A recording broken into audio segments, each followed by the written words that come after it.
we are in Morocco with Le Rouge from La Ferme Rouge.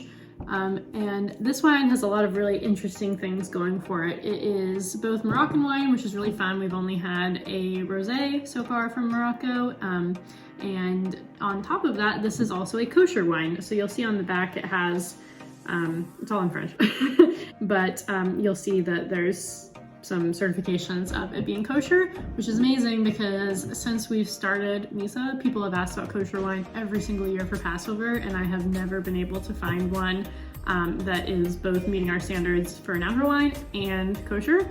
So we got the red. I tried to get the white as well. I haven't been able to yet, but hopefully we will, maybe even before Passover, but if not, maybe next year, now that I know it exists and is delicious. So hooray, if you celebrate Passover, and even if you don't, it's pretty cool to finally have a kosher wine. So it is a 2021.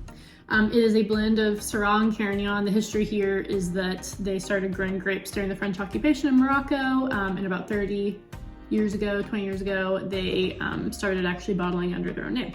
So on the nose, it's a bit jammy. It actually feels fairly complex. It's like dried dark cherries.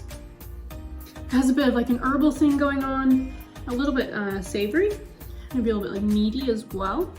Let's try it. Yeah, that's a really savory wine.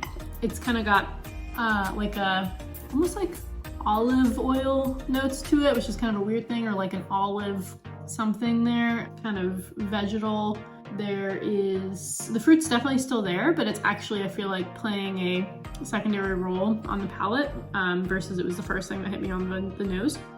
It's like stewed rhubarb. That's kind of where I would go with the palate, which is a very different direction from the nose. Let me try again.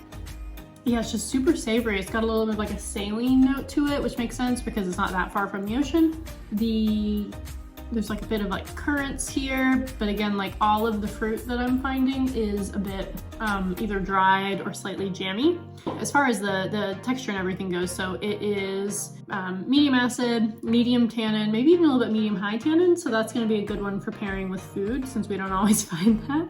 And it is pretty bold, but not like a Napa Cab bold, like a Rhone bold. That's kind of how I would describe this one, which makes sense because it's, you know, Carignan, Syrah, made in that French style. So really cool one. I hope you enjoy. And if you do Passover, I would stock up on this one. I think we have a decent amount that we ordered beyond just what we got for the club. So hopefully we have enough for you guys.